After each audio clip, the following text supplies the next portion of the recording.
evening, good morning, saan man bilog ng mundo. Ito na naman si ako. So ayun.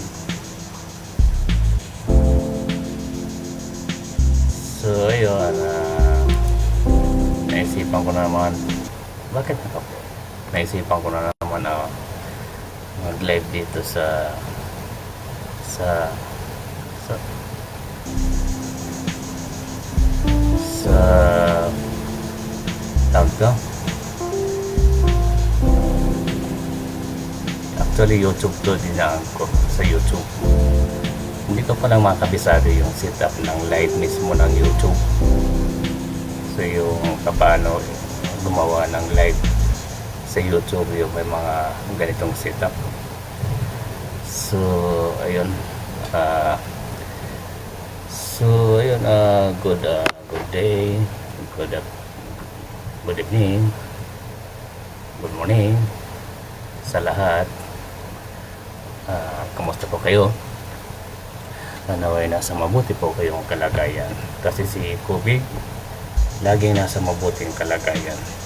So dito naman ginagawa na lang namin biro si COVID, kasi tayo maapektuhan pag sinuseryoso natin si COVID, but dapat ay sinuseryoso natin, ingatan yung kalusugan natin.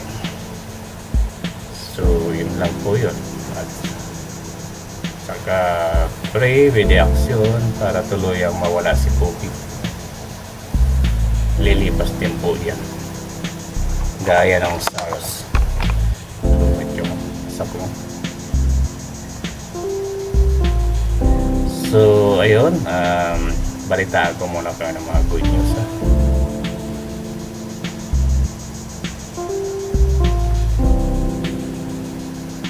So kahapon lang po ay about sa OFW na naman.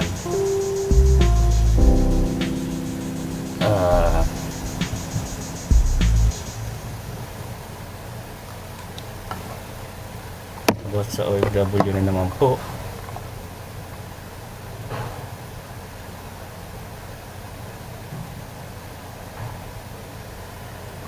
So napagtagumpayan na naman natin, kasi yung OFW na nahaharap sa tagto sa kapahamakan about dun sa naisang gawa ng kahalayan ng kanyang bagong amo, ibang lahi, hindi Arabo ha, bagong lahi ay ibang lahi. Nasabi sa akin ng staff ng agency na ibang lahi yung bintahan ng OFW. Bawal po yung pagbibinta ng OFW pagka registered yung pinagbintahan sa ibang amo. Yung new employer kung hindi nakapirma sa pulo, bawal po yun. Ang kaso po ron ay human trafficking on the spot. So yun lagi yung pinaalala ko sa mga counter agency. Pwede silang kasuhan ng human trafficking, maging yung bumili sa OFW, maging kung halimbawa bininta ng original na amo, pwedeng kasuhan din yung original na amo, human trafficking. So yun po yun. Yun ang batas sa pagiging OFW. Dapat alam ng mga OFW yan. Pero kung ang pagpalipat naman ng kasi optional naman yun eh. Ang pagpapalipat naman ng ibang amo, kung salbahe yung original na amo, pwede po yun. Optional po yan. Pero gaya na sinasabi ko, pag nagpalipat na ibang amo, new employer, ay dapat pirma sila sa pulo office mismo. Sumadya yung bagong amo, kasama yung OFW, kasama yung counter agency. Pupunta sila sa pulo office, and then doon magkakaroon ng pirmahan about sa change employer. So yun lang po, yun lang ang ano ron, legal na tawag nito, legal na action. So hindi na nalabas na tawag ko, hindi nalabas yung OFW na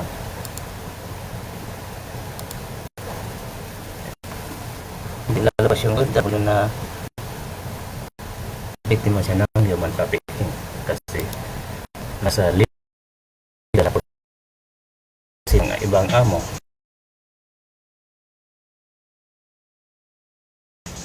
Dahil nagbabaka sakali na makahanap ng magandang employer, yung malawak ang pangunawa sa mga domestic helper, yun, pwedeng gawin nila yun. And legal action. So, lagi naka-indicate dyan yung pulo. So, yun dapat permahan ng legal na kontrata. So, ito naman yung OFW. Kanina lang kasi yun kahapon nga na i-follow up ko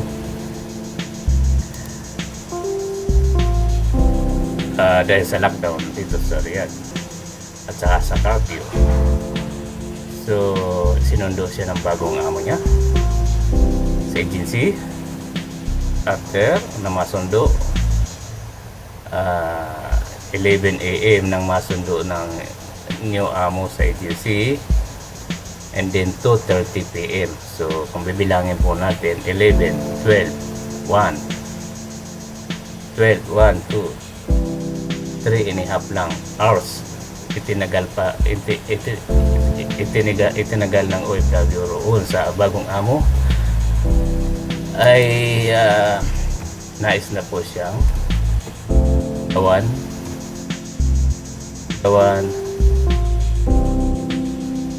ng kahalayan. So yun po yun, nais siyang gawa ng kahalayan. Subalit naging positibo kasi pa nung OFW, umiwas siya sa sa nais ng amo niya. So napagtagumpayan niyang iwasan yung nais gawin ng bago niyang amo. So kaya naman po ay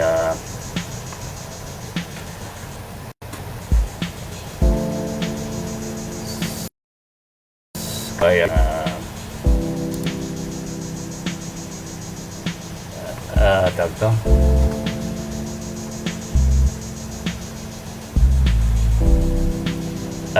hindi siya nagawa ng tuluyan ng kahalayan ng amo niya. Kung bibilangin natin ang oras kung gaano lang itinagal ng OFW, 3.5 hours lang kahapon. Nais na siyang gawa ng kakasamaan ng bago niyang amo, na kung iisipin natin, kung hindi siya kagad ma-save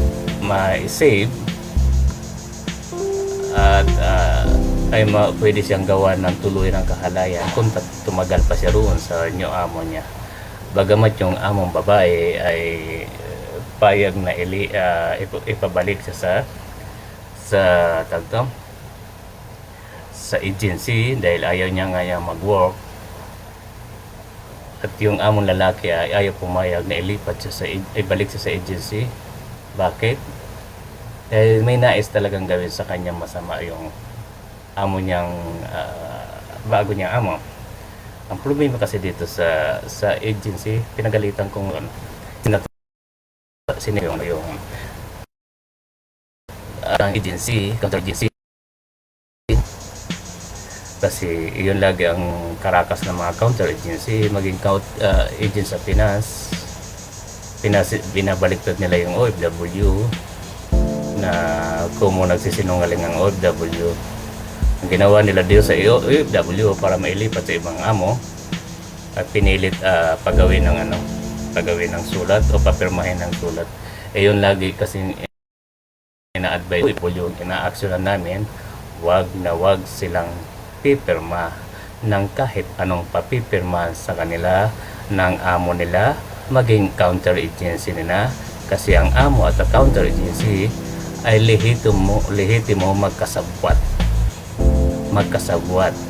Bakit sila lehitimo magkasabwat? Simple lang po, sa usaping salapi.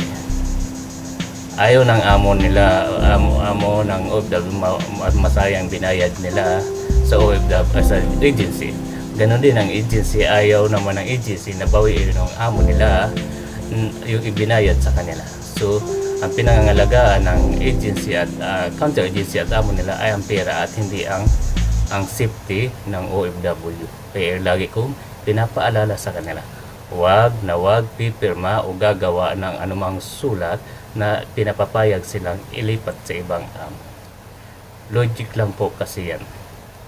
Kapag hindi ka nagkaroon sa unang mong amo ay pangit na ang pakikitungo sa inyo o nilalabag na yung kontrata at lumipat kayo sa ibang amo, lalo pag wala kayong kontrata, lalo kayo magkakaroon ng problema. Bakit? I-take advantage kayo ng pangalawa nyong amo o pangatlo, pang-apat. Kadalasan umaabot ng limang amo. So dapat nilologic niyo sa sarili ninyo na kung nagkakaproblema na kayo sa unang amo ay lehitimo magkakaproblema sa kayo sa panibagong amo, pangalawang amo, pangatlo, lalo kung illegal ang pagkakabinta sa inyo, pagkakalipat sa inyo. So yun lang po ang simpleng advice ko po sa inyo, ha? So thanks God sa mga natawagan ko kahapon sa agency, counter agency, bagamat nagsinungaling siya na sinabi nung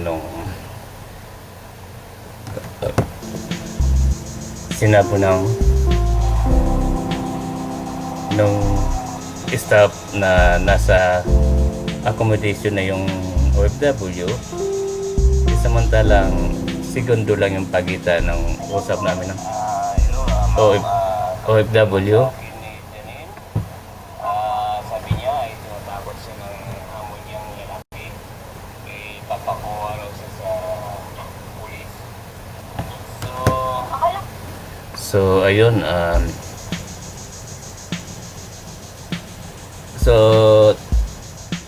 asan na ba ako? So saan na ba ako kanina? Nakalimutan ko tuloy.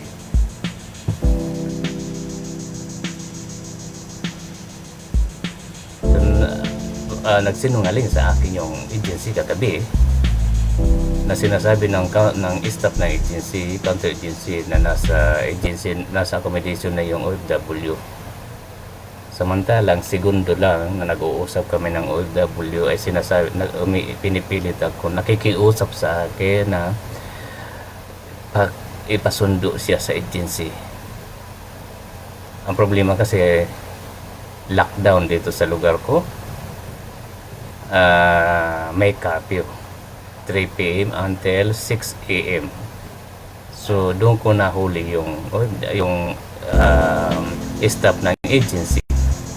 Ang sabi ko sa agency, paano niyo masasabi nandiyan doon sa accommodation ninyo yung OFW, samantala kausap ko lang, kalilipat ko lang sa WhatsApp ninyo nung kabababa lang namin sa Messenger mag-usap. So sabi ko, hindi totoo, nagsisinungaling kayo, hindi totoo nasa accommodation nyo na yung agency, ay yung OFW. Nandun pa rin sa bagong amo. So ayun, pinagpipilitan niya na totoo yung sinasabi niya. So kaya nasabi ko, paano niyo masasabi na nandun nga yung OFW? Ang Riyadh ay naka-lockdown at ang Riyadh ay under curfew ng 3 p.m. until 6 a.m. ay nag-usap kami noon mga alas 8 na yata yon. So hindi siya nakaimik. So ang sabi ko sa kanya, nagsisinungaling kayo. Kaya tama yung sinabi ko sa iyo nung una tayo nag-usap na mga karakas ng agency ay ginagawa ng kwento ang mga OFW para lang hindi nila mapauwi. Hindi lang nila mapauwi ang OFW. So ayun, nagalit sa akin. So lalo akong nagalit sa kanya, lalo akong pinagtaasan ng boses dahil nasa kapinan ako. Tama yung kaya nahuli ko siya nagsisinungaling. So now ay nandoon na sa ngayon sa agency yung OFW. At at nakakalungkot lang kasi Friday ngayon. Ang open ng pulo ay Sunday pa. So,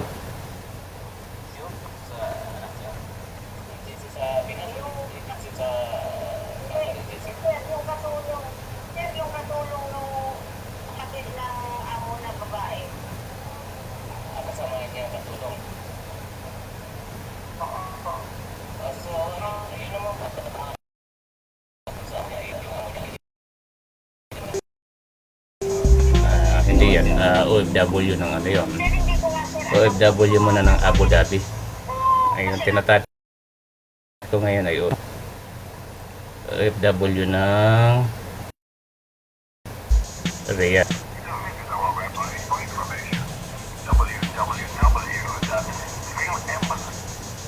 Embassy. So ito yung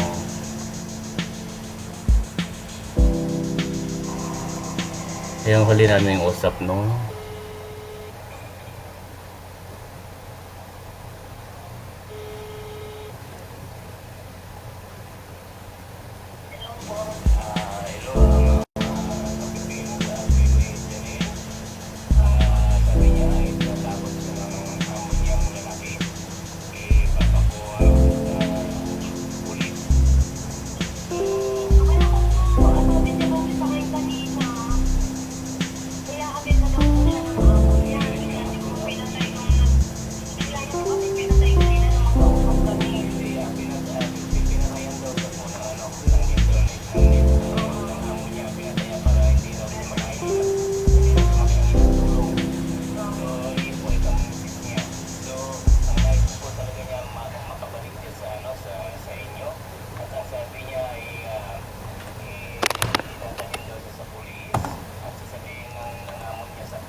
So, ayan po yung usap namin na usap ng counter agency.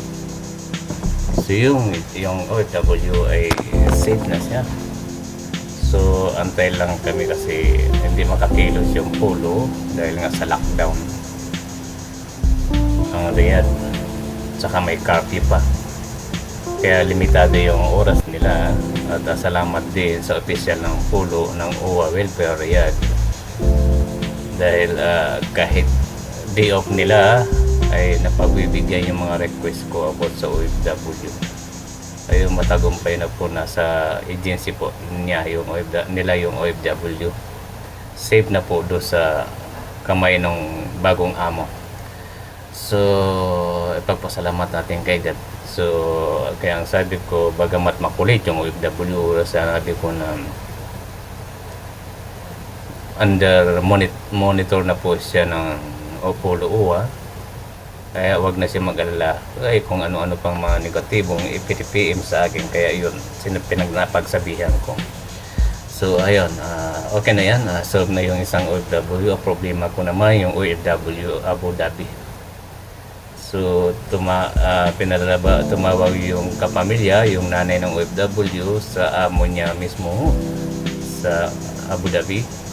At pinalabas ng anong amo niya na yung OFW ay wala na sa kanilang pamamahala o sa poder.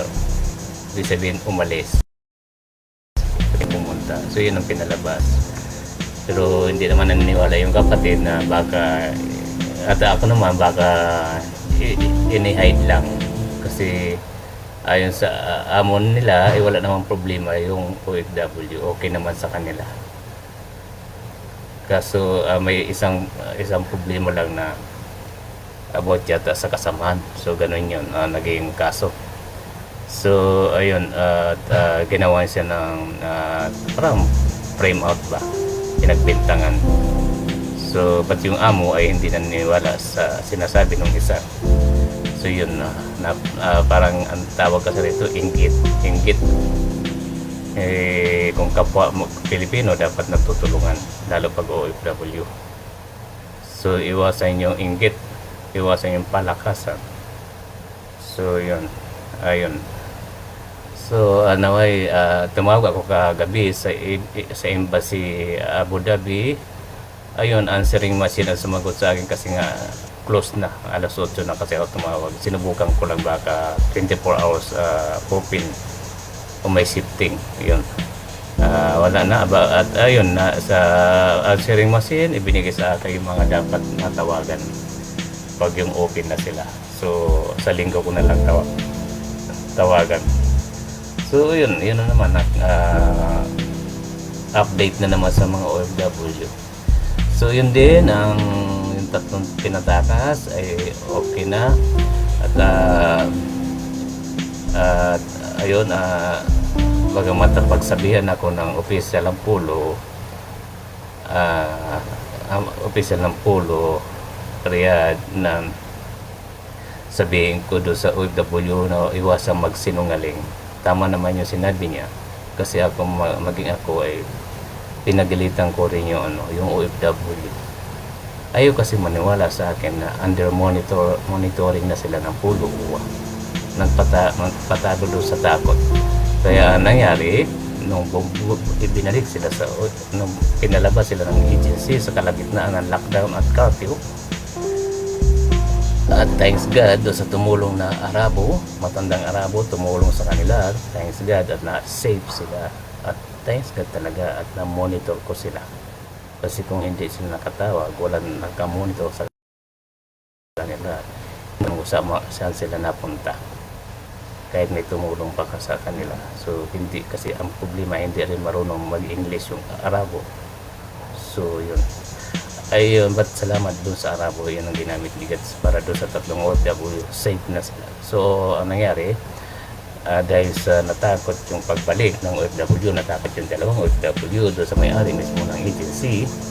At tinanong sila ng may-ari ng agency na kung willing sila magtrabaho uli. So napauo sila.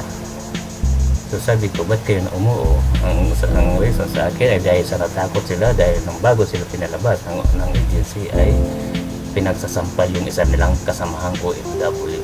So natakot sila na baka gawin sa kanila, kaya napauo sila. Pero ang totoo ay hindi talaga sila mag-uo. So lalo lang tulugin nagkaroon ng problema. Instead na dapat silang tatlo magkakasama, ipunta doon sa ipahatid sa Pulo, yung isa lang ang naihatid sa Pulo. Kasi pinanindigan niya yung na hindi na siya mag-uo. So hindi nakinig sa advice ko, yung dalawa nagpatalo sa takot. Ayun, nagkaroon ng problema. Tuloy ako nasita ng opisyal ng Pulo. But okay naman, pinaliwanag ko sa opisyal ng Pulo yun. Ayun, kay Ma'am Raquel. So ayun, okay na at hindi ko pa yung reply. So ano kasi ngayon, Friday. So naway sa linggo ay maihatid na sila. Pinakiusap na Yun na mamuno sa OWA, nakalimutan ko pangalan nun. Na pinag-uusapan niya may-ari ng agency, counter agency, na ihapid yung dalawa. Natitira na punto. Kaway, pag lockdown sa Riyadh ay mag-operate na ulit yung ay sabay-sabay sila. So yun. So ayun naman. So tapos na tayo dito, OFW naman. Dito naman tayo sa mga nangyayari sa Pinas, no? Ang bawat isa po sa atin ay may kanya-kanyang opinion sa mga nakikita natin, lalo na doon sa mga gumagawa ng kabutihan.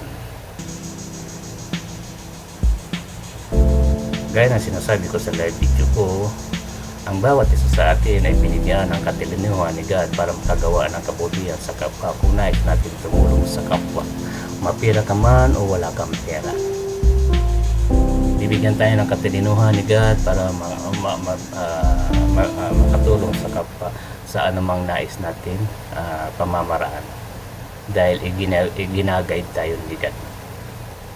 So yun po, nire-respect ko po yung mga negatibong comment doon sa mga gumagawa ng kabutihan sa Pinas, lalo ngayon nag-viral si kabayan Francis Leo Marcos, at yung mga na-challenge pa niya mayayaman.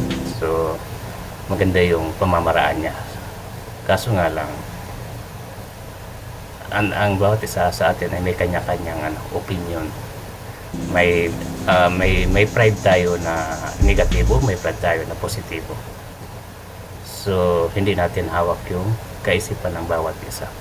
So mas respect ko yung mga nagko-comment, nag-react ng mga negatibo, kasi dahil sa pagiging sinasabi nilang sila, matalas mag-isip. Kaso ang problema, hindi nagagamit sa tamang pamamaraan. So napapag-aralan yung kung ano lang yung narinig nila, okay na. So dapat ang kaisipan natin ay ipinopokus sa isang site, dahil ang pinag-uusapan ngayon dito ay hindi politika, hindi ekonomiya, hindi kasikatan, hindi ang posisyon, hindi ang ano pa man kulay ng politika. Ang pinag-iisa lang po talaga pinag-uusapan dito ay buhay. So yun, sabi nga ni Miro Duterte, kung tatagal pa yung lockdown na yan, ay hindi makakasapat yung 200 billion. Kaya positibo po yung mga mapipirang nagtukusan tumulong. Positibo po yun, isang malaking tulong yun sa gobyerno. So ganun po yun, kasi yung 200 billion, hindi lang naman yun sa pantulong para sa sustento sa support sa mga mamamayan ng bansa. Iyon ay may kanya-kanyang paglalagyan, lalo yung build bubul na ko. May mga kanya-kanyang project yan hindi lang sudo sa usaping support ng mamamayan. Kaya kung pakikitirin natin ang utak natin, sabihin natin na naglabas na nga si Mayor Duterte ng 200 sa mamamayan, hindi po yun. May kanya-kanyang po yun. Ika nga, hati-hati, divide yun kung saan mapupunti 200 billion. Kasama po yung build doon sa 200 billion. Nabanggit na po yan. Yan, noon sa news. So saan gagamitin? Si Mayor Duterte mismo nagbanggit niyan na hindi lahat doon sa kontrolado rin niya yung pamamahagi ng 200 billion kontrolado pa rin kasi gaya na sinabi ko, hindi lang sa isa, hindi lang doon nakapokus sa isang ano lang, yung support sa mga mayan, hindi. So kaya malaki yung bagay po yung mga tumutulong dyan, yung mapipera, bariya lang sa kanila yan eh. So wag na natin questionin. Questionin natin paano ba tayo makakatulong din sa kanila o paano tayo maging positibo sa ginagawa ng kapwa natin na nakakatulong sa kapwa natin, lalo ang pinag-usapan na ay buhay. So di ba mas masarap kasi masarap nun tayo mag-isip, pero sabi ko nga mas okay yung more negative reaction, kasi ang magiging kapalit nito ay more positive action. So lalo lamang gagalaiti yung mga nagko-comment, nagre-react ng mga negatibo kung marami kang positive action na so lahat ng naging challenge ay lahat na na-challenge doon sa about sa pagturo sa kapwa dyan sa Pinas, sinasaluduhan ko po kayo at magpapasalamat ako kay God dahil sa ginamit kayo ni God sa kapwa natin Pinoy dyan sa Pinas. So yun, unang-unang pasasalamat kay God sa mga buhay ninyo. Direct kay God ang pasasalamat bago pumunta sa inyo. So si God ang nakakabasa ng totoong adikain nyo, yung nilalaman ng puso nyo, at hindi kami. Hindi yung mga tao nasa paligid ninyo. Hindi kami ang makakabasa. Si God ang makakabasa ng totoong nilalaman ng puso nyo about sa pagtulong ninyo sa kapwa. So tuloy lang po ang inumpisa ninyo.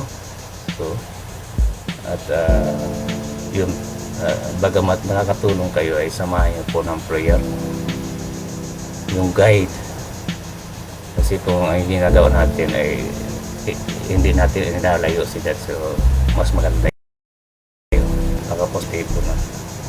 So yun naman doon sa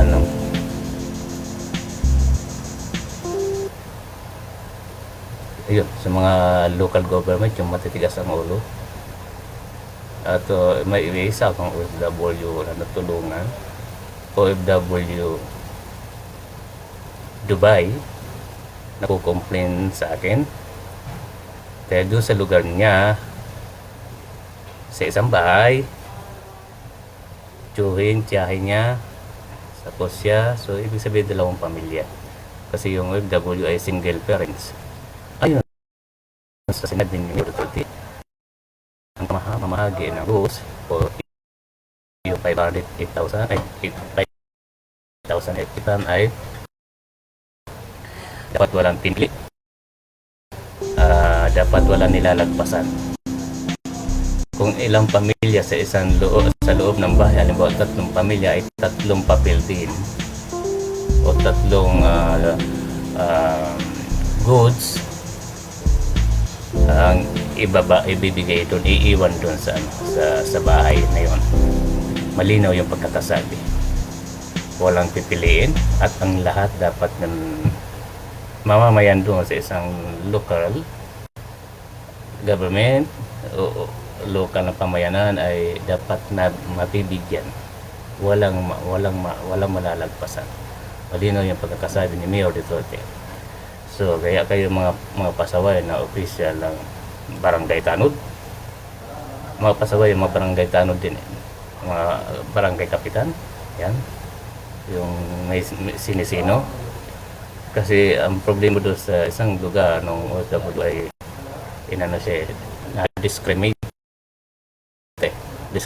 na dahil nga sa OFW hindi lihitimo na nakitira roon, parang nakikitira lang, ay hindi sinama.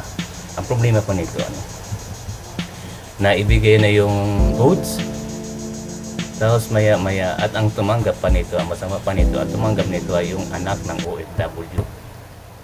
So anak, so ibig sabihin maliit pa na anak, so yung mga 5 taon, 6 taon, gano'n. So So natuwa yung bata, mag-anak ng OFW. At ito kalaunan, maya-maya, binabawi nung nagbigay, nung opisyal ng barangay o ano pa mang ano yun. Binabawi ngayon yung goods na pinamigay. Dahil ang katira inyo nga, dapat isang pamilya lang raw ang bibigyan doon sa isang bahay. Yung tsahing at jury lang niya at hindi na siya kasama. Hindi na kasama yung mag-ina, yung OFW at saka yung anak niya. Yun pa nang pinaprioritize ni Mayor Duterte, ng mga single parents. Yung, ayan. Lalo pag usapang OFW. So, yun. So, kaya ang in-advise ko doon sa OFW, i-report sa DILG. Kahit anong mangyari, i-report sa DILG kasi direktang iniuutos ni Mayor Duterte yan. May karapatan DILG na kastiguhin yung tao mismo. Dapat makuha niya yung name ng tao at iyon mismo ang dapat i-report sa DILG nang ma-aksyonan ng DILG. So gamitin niyo po yung hotline ng DILG. Kung hindi niyo alam, i-search niyo lang po. Dito sa Facebook kayo masi-search naman yung mga hotline ng DILG. Search niyo lang po, madali na ma-search. I-type niyo lang po yung DILG hotline. So, magsisipaglabas sa marami silang hotline So yun, madali lang po sila i-report. I-report nyo yung name mismo ng lugar nyo, kung saan kayo lugar, barangay, yan, city, yan, at kung anong street kayo, at kung sino yung tao mismo nagwalang hiya doon sa goods na ibinigay na sa inyo at binawi ulit. Nakakapando mo yung kasi ang tumanggap ng goods ay yung bata, yung anak ng OFW. Siyempre nanlumo yung bata dahil natuwa nga dahil nakatanggap siya ng goods Tapos maya binawi nung nagbigay, nalungkot yung bata. O di ba naman kahongangan nung opisyal ng barangay o ano pa man yung opisyal na yun na namigay ng goods. So dapat may report yung tao na yun. Hindi ako makakapayag na hindi may report yung tao niyo kasi yung OFW ay isa sa minsang humingi ng tulong sa akin nang nasa Dubai siya. Nalaman ko na yun palang ginawa sa kanya. So mas priority ko yata yung mga OFW. Isa akong OFW kaya dapat hindi nilalaman ang mga OFW. Kasi ang OFW ay lehitimong tumutulong sa ekonomiya ng bansa sa Pinas. Kung yung mga MP ay lahat ng pinakaloob ng gobyerno ay napupunta sa kanila. Dapat ganon din sa OFW. Kasi ang OFW mismo talaga ang tumutulong lehitimo sa bansa. Kung ano yung natatanggap ng mga sumusuko, mga NP, terrorist, dapat ganun yun din ang matatanggap ng mga OFW once na umuwi na sila ng Pinas at nag-good na. Bakit wala kayong mga programang ganun, government? Yung DULIP, yung OWA. So, asa yung mga pondo nyo? Dapat ginagamit nyo rin yan, pondo yan, hindi lang sa kung isa pa to, may pondo nga, pahirapan pa kumuha. Marami nagrereklamo sa ating mga OFW, distress OFW na napauwi na namin o napauwi na ng ibang advocate na pinahihirapan ninyo UWA lahat ng mga branch ng UWA sa mansulok ng Pinas ay pinahihirapan nyo, buwan na ang binibilang. Pinababalik-balik ninyo, pinapangakuan ninyo. Dapat tumatagal lang yan. Ang sabi ninyo, UWA, itatagal lang ng pag-release ng pera, 20,000 pangkabuhayan para sa district OFW ay 3 months. Pinakamatagal na yung 4 months. But may inaabot na ng 1 taon. Hindi nyo pa na ibibigay yung dapat na ibigay ninyo sa OFW at ito pa madalas ko na natatanggap reklamo, sinasabi nyo walang puno ang UWA. Paano maubusan ng puno ang UWA, hindi man wala ng OFW sa lahat ng mundo. So, ganun na.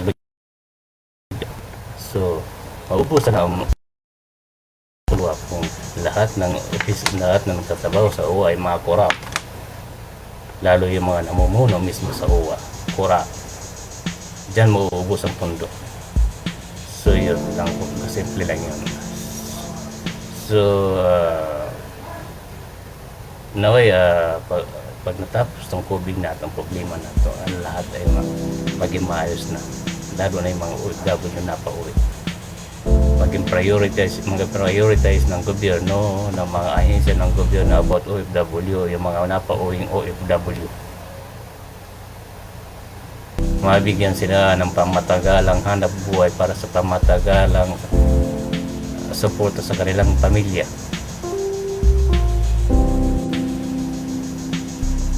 Maraming sinasabi ang Dole, UWA, na ganito mga proyekto, pero hindi talagang solidong, hindi kagaya na binibigay ni Mayor Duterte sa mga MPS sumusuko na on the spot napapasakan nila.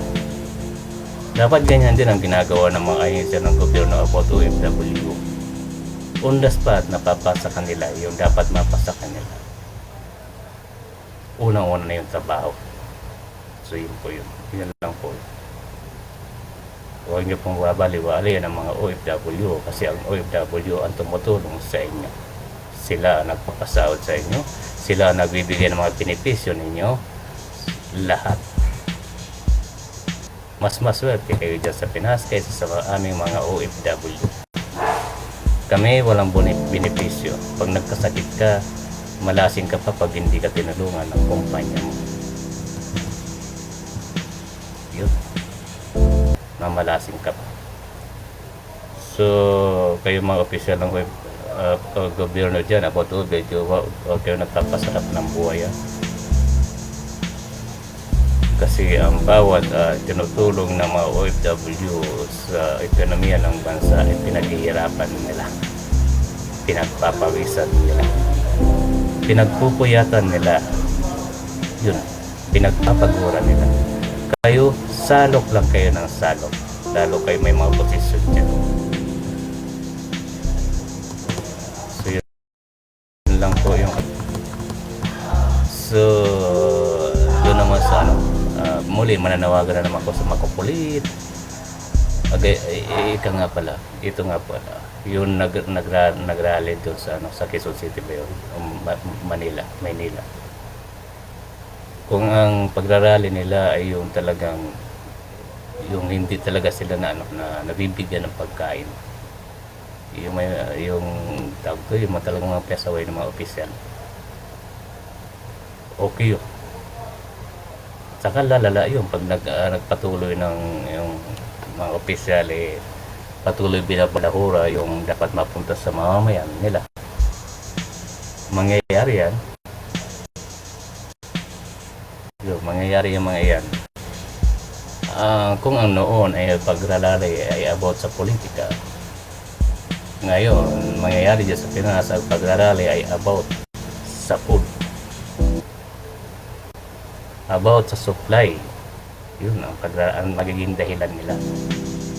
So paano kung nagkaisa yung mind ng mamamayan ay biglang nag-lockdown, ang isip na lang gumawa ng dyan sa labas, mag-rally at gumawa ng mga negatibong hindi katanggap-tanggap sa nakakarami. Hindi nyo sila masisisi dahil kumakalamansi mura nila. At ganun din, vice versa, dyan po sa makukulit, matitigas ang ulo, isa lang yung sasabihin namin, tatagal po yung lockdown dyan sa Pinas. Kung tatagal din po yung katigasan ng ulo ninyo, magtatatlong linggo na ang lockdown dyan. Tapos nire-request pa ng isang congressman yata yun, nadagdagan pa ng 2 linggo para tuluyang maging okay yung lockdown. tama nga naman yung tama yung congressman. Kasi kung tatapusin itong buwan ng lockdown at hindi pa talaga totally naging okay ang naging okay ang lahat matapos ang lockdown, back to zero na naman, useless yung isang buwang lockdown. So ganun din, o simula na naman tayo ng lockdown. So tama yun, dapat totally dapat okay na bago ibalik sa dating, bago ibalik ang maging normal life dyan sa Pinas. So maging okay na yung ibig sabihin na work it na yung yung ginawang lockdown sa mamamayan ng bansa. Tuloy ang yung nasa wataan yung COVID-19, yung mapiperfecto ng tuluyang masawata yung COVID talaga. Para naman pag nagsipagbukasan lahat yung commercial, ay hindi na uli sila mapiperwisyo. So yun lang po yun.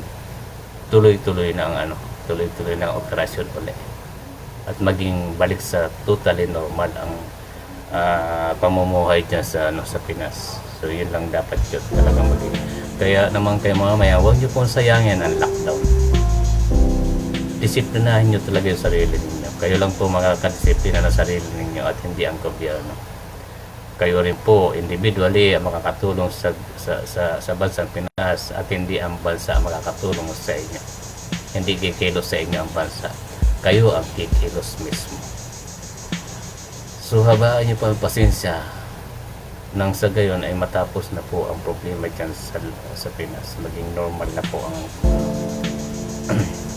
at huwag nyo hayaan na balahurain kayo ng mga official, mga local official. I-report nyo po sila sa pinapayagan naman kayo mag-report eh. Ang kailangan nyo lang itawag nyo sa hotline ng DILG. I-report mismo yung taong pasaway about sa mga dapat nyo matangkap sa gobyerno, sa mga local government. Yun lang po yung para okay naman sa konting konting pangunawa sa nangyayari kasi walang may kagustuhan nito. Ito'y problema ng buong mundo. Kaya hindi lang ito problema ng bansang Pinas. So naalala ko tuloy yung pinagawa ni Sam Mayor. Pinaghandaan na yung patay kaysa doon sa hindi pinaghandaan yung buhay. Kaya tuloy ang naisip ko, ano bang isinusulong mo? Buhay o patay? Nagpagawa ng crematorium building? Kaya tuloy tanong ko, kanino ba yung building niya yan? Negosyo ba yan ng mayor? Kasi pagkatapos ng COVID, pwede sabihin negosyo niya yan. Crematorium. So, ginamit lang yung salitang COVID. So, yung ba't ka magpapatayo ng crematorium building? Kung sa lugar mo naman ay wala pa na gaano namamatay. Kasi may mga naman ng patay na may sunugan sila ng patay. So, kung mangilan-ngilan lang yan, hindi naman kailangan gumawa ng patayo ng building para sa crematorium yung sunugan ng bangkay. So dapat yung ginawang ganon ay pinamahagi na lang sa mamayan diyan sa Quezon City. Ba't hindi kinakalampag ng DILG yan? Akala ko ba sila sa batas nila? Alantaran na yung ginagawa ng mayor, ba't hindi nila kinakastigo? Antayin pa nila na magwala na yung tao ng mamayan ng Quezon City.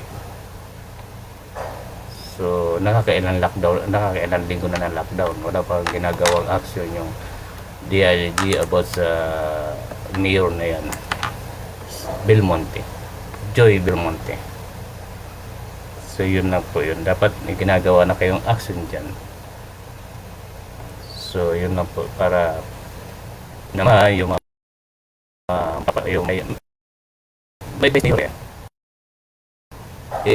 kastiguhin muna kayo, ipalit vice mayor. Tingnan natin ano magagawa ng vice mayor sa buong Quezon City. Mas malaking income yata Quezon City sa Manila. So, bakit hindi nila gamitin yung budget ng pondo ng Quezon City? Kung ang Maynila ay nakagagawa ng paraan malaking population din ng Maynila. Nasa pamumuno lang ang problema. Dapat yung mamayan iporsige nila na kastiguhin na yung mayor nila. So yun. Pag marami kayo, majority win. Marami kayo nagre-report, ay aaksyonan ng DILG yan. So yun lang po kasimple yun. Hindi yun na kailangan mag-rally sa labas. Hindi na. So pag wala talagang inaksyon, dahil sa kung marami kayo na yung majority report, pwede nyo gawin yun. Doon na lang kayo sa labas. Ano yun yung galit nyo sa mayor na tuluyan masibak. So yun po yun. So maraming salamat and uli sa mga OFW, pag sinabi kong nakamonitor na kayo sa Pulo Uwa, makinig kayo sa akin. Dahil hindi ako bibitaw ng salita na hindi ko sure. Kaya ulitin ko huwag kayong magpapatalo sa takot.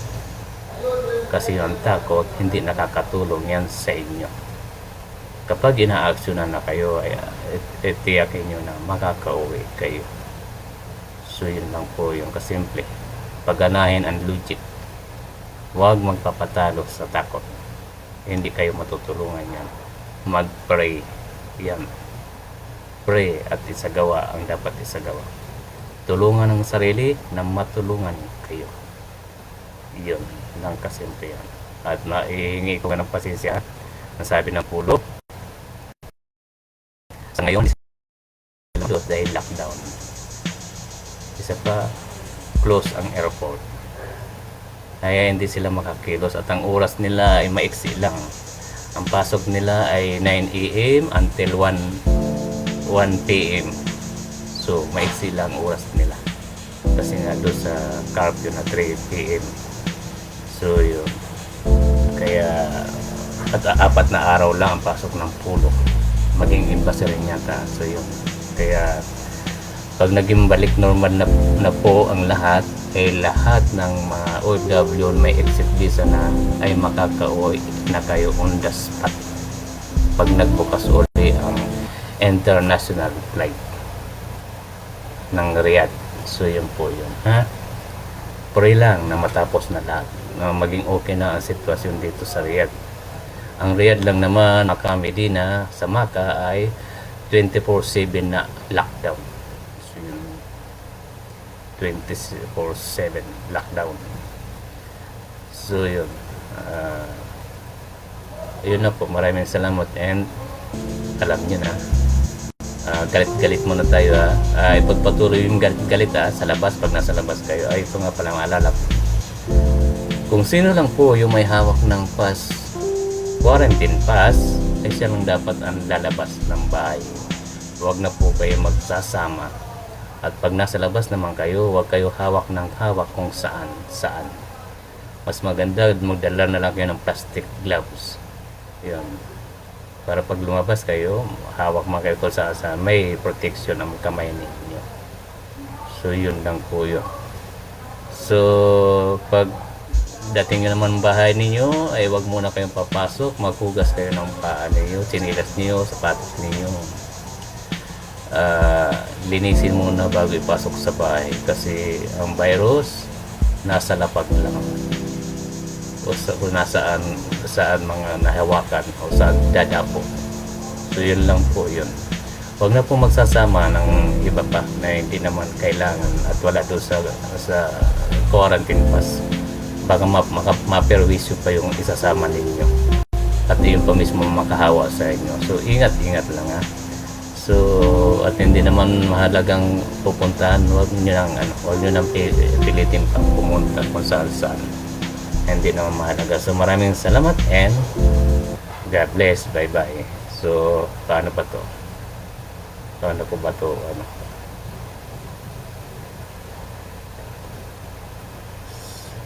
Stop all.